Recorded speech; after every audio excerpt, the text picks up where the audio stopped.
एक बहुत ही सुंदर सा लाइन है कि अगर दृष्टि लक्ष्य पर हो और कदम राह पर हो तो ऐसी कोई राह नहीं जो लक्ष्य तक न जाती हो। तो इस सुंदर से लाइन के साथ आप सबों का स्वागत करता हूँ K2K का सफर के एपिसोड 2 में। और इस छोटे से वीडियो में मैं आपको K2K का सफर के 4 दिनों को दिखाने वाला हूँ।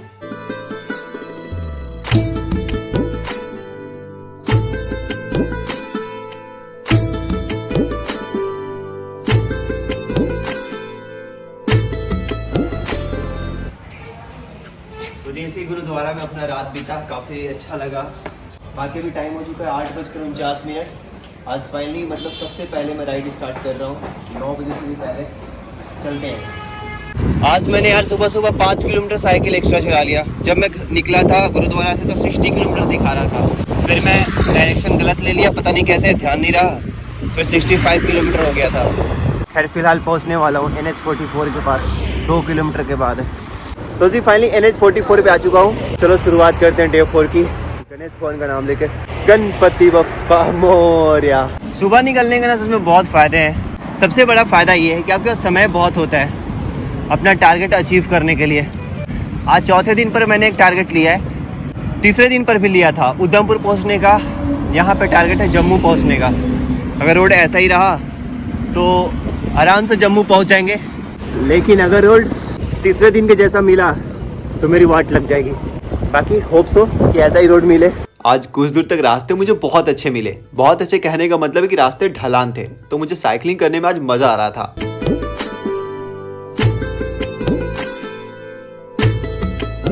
लेकिन कुछ टाइम के बाद मेरा मजा सजा बदल जाता है जब रास्ते ढलान से चढ़ान में बदल जाते हैं।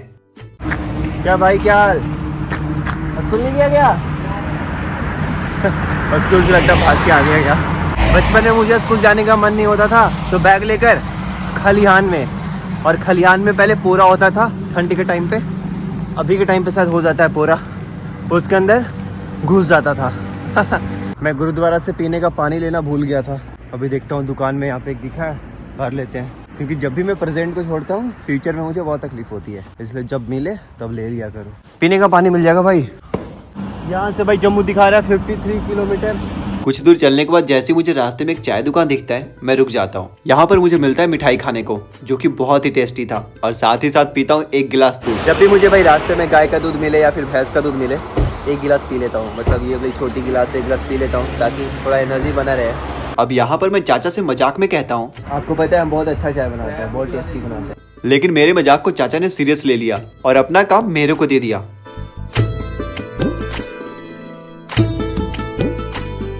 अब देखो चाचा ने चाय तो बनवाया ही, साथ ही साथ मेरे हाथों से अपने कस्टमर्स को चाय सर्व भी करवाया। इससे ये सीख मिलती है कि अगली बार से चाय वाले चाचा के साथ मजाक नहीं। खैर वापस से निकल पड़ता हूँ अपने मंजिल की ओर। अब देखो जैसे जैसे मैं जम्मू की ओर बढ़ रहा था गर्मी भी बढ़ रही थी, जिसके कारण मुझे हर 15 मिनट में प्यास लग रही थी। इसलिए आज रास्ते में जहाँ भी मुझे जूस का दुकान दिख रहा था वहाँ रुक कर अपने आप को हाइड्रेटेड रखने के लिए जूस जरूर पी रहा था। आज के सफर के दौरान वापस से मुझे एक टनल मिलता है। पूछ लेते हैं पहले कितना लंबा है। लिखा हुआ 55 है, पर जिस एंगल से लिखा हुआ है ना मेरे को थोड़ा डाउट हो रहा है। ये टनल कितना लंबा है एक बार कंफर्म होना बहुत जरूरी है। भैया टनल कितना लंबा है? 500 मीटर लंबा है ये। एक मन कह रहा है किसी को पीछे ले लेते हैं, एक मन कह रहा है निकल जाएंगे। ये टनल काफ़ी अच्छा लग रहा है, उतना धूल स्मोक नहीं है इसमें। देखो मुझे ट्रक वालों पे भरोसा नहीं है, मतलब ओवरटेकिंग के चक्कर में वो ना एकदम साइड से लेकर जाते हैं। मैं ऐसा करता हूँ हेल्प ले लेता हूँ। अभी भाई ये बाइक वाले भैया को बोला इनको। खैर इस टनल को क्रॉस करने में मुझे थोड़ा भी दिक्कत नहीं हुआ, क्योंकि ये टनल पिछले वाले टनल से काफ़ी अच्छा था। इसके अंदर थोड़ा भी धूल नहीं था।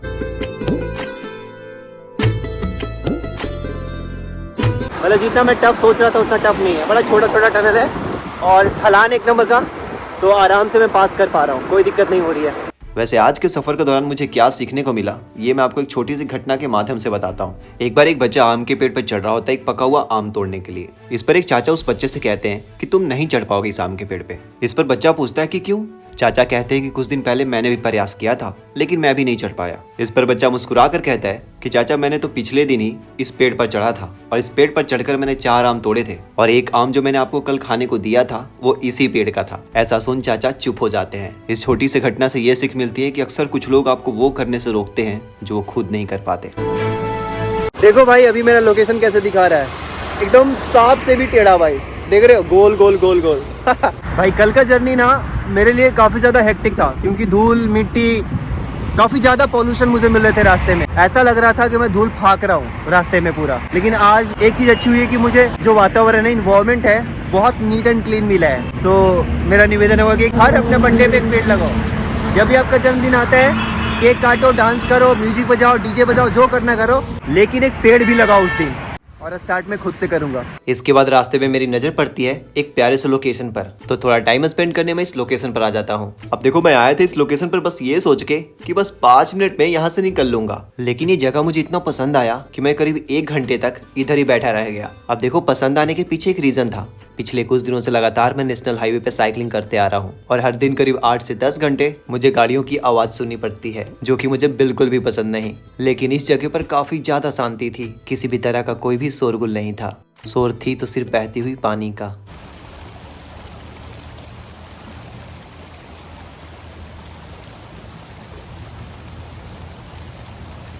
यहाँ के बाद एक चाय की दुकान पर मेरी मुलाकात होती है इन बच्चों से। नाम क्या है? Veeru Pratap Singh, Narayan Singh, Simran Devi. Thank you so much. इसके बाद रास्ते में मुझे दिखाई देता ये कैफे, जिसके ऊपर गाड़ी लटक रहा था। अब ये चीज पता नहीं क्यों, लेकिन मुझे थोड़ा इंटरेस्टिंग लगा, तो मैं कैफे के अंदर आ गया, जो कि अंदर से कुछ ऐसा दिखता है। अब कैफे के अंदर आ ही गया था, तो मैंने मोमोज ऑर्डर कर लिया, क्योंकि मोमोज खाए मुझे महीने हो गए थे। वैसे यहाँ का मोमोज मुझे काफी अच्छा लगा, और साथ ही साथ इनका सर्व करने का तरीका भी मुझे पसंद आया। ये क्या है? Diwali wishes from filing motor cafe. Thank you so much and happy Diwali to और आपकी पूरी टीम को। इस लटकती हुई गाड़ी को लटकता छोड़ मैं निकल पड़ता हूँ अपनी मंजिल की ओर। तो जी फाइनली पहुँच चुके जम्मू। मतलब मैं सिटी की ओर नहीं जाऊँगा, यहाँ से सिटी का रास्ता चला जाता है, इधर चला जाता है दिल्ली का रास्ता। तो मैं तो निकलूँगा इधर भाई दिल्ली की तरफ। रास्ते में गुरुद्वारा या फिर कुछ ढाबा मिलेगा या फिर होटल, वहीं पर स्टे करूँगा आज। फिलहाल मैं सर्च कर रहा हूँ कोई गुरुद्वारा, लेट्स सी। यार एक भाई मिले जो मुझे गुरुद्वारा तक छोड़ने जा रहे हैं। मेरे को पता नहीं था कि इधर साइड में है, फिर मैं पूछते पूछते आया, फिर ये रास्ते में मिले। नाम क्या आपका? आदिश दुबे। अभी भाई पीछे वाला गुरुद्वारा में गया था, उन्होंने मना कर दिया, बोला कि यहाँ पे रहने का अलाउड नहीं है। एक और गुरुद्वारा है, वहाँ पे चेकआउट करते हैं, अगर वहाँ पे देखते हैं क्या होता है। फाइनली गुरुद्वारे में आज रात बिताने के लिए मुझे एक कमरा मिल जाता है, लेकिन सबसे पहले उन्होंने मुझे कमरा देने से मना कर दिया था, ये बोलकर कि सिंगल पर्सन को कमरा देना अलाउड नहीं है। लेकिन जब मैंने उनसे रिक्वेस्ट किया और अपने सफर के बारे में बताया, साथ ही साथ ये भी बताया कि आज मेरी तबीयत थोड़ी सही नहीं लग रही है। हाँ, सच में मेरी तबीयत आज सही नहीं लग रही है। तो फाइनली वो मेरी बात मान लेते हैं और मुझे एक सेपरेट रूम दे देते हैं। सफ़र के 5वें दिन मेरी तबीयत कुछ ज़्यादा ही ख़राब हो जाती है, इसलिए आज साइकिलिंग ना करने का मन बनाता हूँ। सुबह सुबह गुरुद्वारा में चाय बिस्किट खाकर मैं एक मेडिकल स्टोर आ जाता हूँ, जहाँ से कुछ दवाइयाँ लेकर वापस अपने रूम में आ जाता हूँ। फिर दवाइयाँ खाकर पूरा दिन मैं सोकर निकाल देता हूँ। सफ़र के 6ठे दिन मेरी तबीयत तो सही लग रही थी, लेकिन बाहर का मौसम काफ़ी ख़राब हो रखा था। पूरा दिन बारिश होती रही। बारिश की आवाज़ सुन सुनकर मैं भी दिन भर सोता रहा। Good morning everyone, good morning from Jammu. आज जी सफर का 7वां दिन। जैसा कि आपको पता है कि 5वें दिन मेरी तबीयत खराब हो गई, 6ठे दिन बारिश होने लगी, जिसकी वजह से मैं ट्रिप स्टार्ट नहीं कर पाया। मुझे अभी रियलाइज हो रहा है कि इन 2 दिनों में मैं कितना आगे होता। यार सही में यार, जो आपका भी मोमेंट मिला है ना, जो टाइम अभी मिला है ना, इसको बर्बाद मत करो। मतलब ऐसी चीजों में बर्बाद ना करो जिससे आपको कुछ लाभ ना हो। मतलब ये बहुत बहुमूल्य है यार। ये 2 दिनों में मैं काफ़ी आगे रहता, लेकिन मैंने समय तो बर्बाद नहीं किया, लेकिन मेरा शरीर साथ नहीं दिया।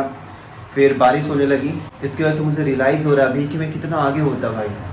150 किलोमीटर भी अगर मैं निकल गया होता तो कितना नज़दीक होता मैं दिल्ली का, क्योंकि मेरा सबसे पहला टारगेट पहुंचना है दिल्ली। पिछले 2 दिन से मैं यहीं पे रहा गुरुद्वारा में, इतना अच्छा मतलब मुझे लगा यहाँ पे, क्या बताऊँ। भाई जी ने मुझे स्पेशल एक सेपरेट रूम दिया, इसके लिए तहे दिल से शुक्रिया। इनका नाम क्या? धर्मपाल सिंह, पटना से ही है। बाकी काफ़ी अच्छा लगा यहाँ पे, और आज फाइनली मैं अपना ट्रिप आगे के लिए स्टार्ट कर रहा हूँ। थैंक यू सो मच भाई। गुरुद्वारे में सबको बाय बाय बोलकर मैं निकल पड़ता हूँ अपनी मंजिल की ओर।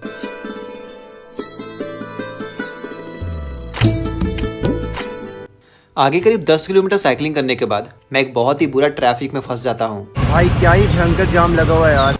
ट्रैफिक से निकलकर कुछ दूर तक और साइकिलिंग करने के बाद रास्ते में मुझे दिखाई देता है भगवान हनुमान का ये बड़ा सा स्टैचू। तो इस प्यारे से स्टैचू को देखने के लिए मैं एक छोटा सा स्टॉप ले लेता हूँ।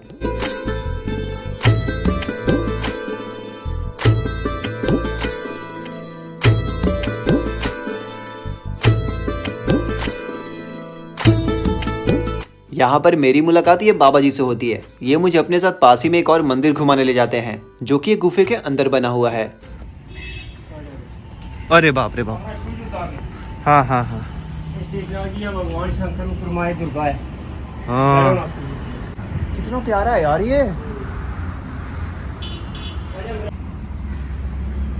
तो पूरा गुफा बना हुआ है ना। पूरा गुफा है।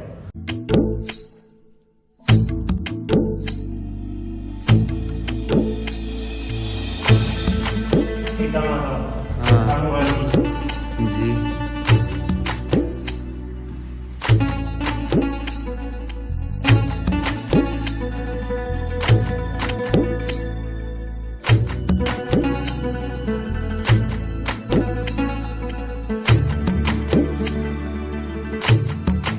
मैं तो निकल रहा था यार, लेकिन पता नहीं क्यों पंडित जी वापस मुझे बुला रहे हैं यार। तो बाबा जी खाना खाने के लिए बुला रहे थे। बस बाबा जी, बस आपका मन रखने के लिए मैं खा रहा हूँ।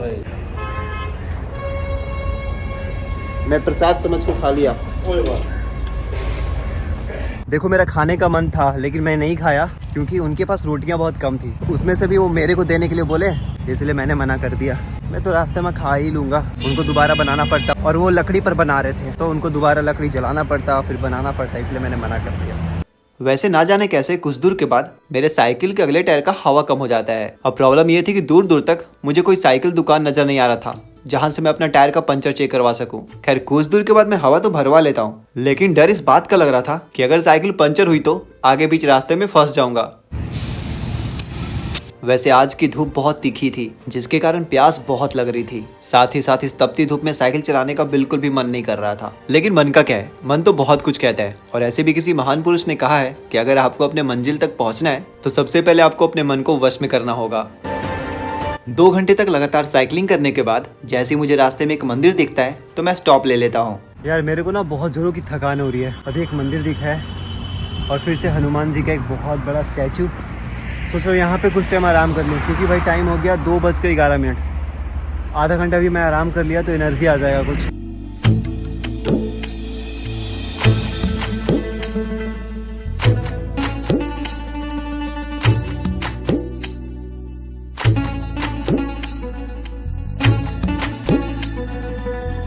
इस मंदिर में करीब आधा घंटा तक आराम करने के बाद मैं वापस से निकल पड़ता हूँ अपनी मंजिल की ओर। ज़्यादातर पानी भाई मैं पेट्रोल पंप के पास भरता हूँ, पानी कम लेने का प्रयास करता हूँ प्लास्टिक बोतल वाला। फिर रास्ते में जैसे एक ढाबा दिखता है मैं स्टॉप ले लेता हूँ। अभी ढाबा तो बहुत मिला था पीछे, भूख भी लगी थी, लेकिन अभी उसी ढाबा पे रुकने का प्रयास कर रहा हूँ जहाँ लिखा हुआ प्योर वेज, क्योंकि अभी भाई छठ आने वाला है, आज छोटी दिवाली है, तो समझ रहे हो। तो भाई इस ढाबे पे रहने का व्यवस्था हो गया था, लेकिन मैं सोच रहा हूँ अभी टाइम है 4:30 हो रहा है, 1 घंटा और साइकिलिंग करने के लिए, तो मैं थोड़ा आगे निकल रहा हूँ। यहाँ से कुछ दूर के बाद रास्ते में मुझे एक आश्रम का बोर्ड दिखाई देता है। फिर मैं यूं ही आश्रम में पूछने चला जाता हूँ कि क्या मैं यहाँ पे आज रात बिता सकता हूँ। बोलते कि आजा आजा, हो जाएगा रहने का व्यवस्था। अब देखते हैं कैसा है व्यवस्था। तो भाई रहने का तो व्यवस्था हो गया है, लेकिन ये पूरे बिल्डिंग में एक मैं हूँ और एक बाबा। बस ये रात कट जाए, मेरे को थोड़ा थोड़ा डर लग रहा है। ऐसे तो सामने एक भगवान है, पता नहीं कौन है, मेरे को नहीं पता, लेकिन मेरे को थोड़ा थोड़ा डर लग रहा है। वैसे इन 4 दिनों में मैंने टोटल डिस्टेंस तय किया करीब 150 किलोमीटर। इस एपिसोड में इतना ही, मिलते हैं आपसे नेक्स्ट एपिसोड में। और हाँ, आपका एक कमेंट का मुझे इंतजार रहेगा क्योंकि आपका एक छोटा सा कमेंट मुझे बहुत मोटिवेट करता है।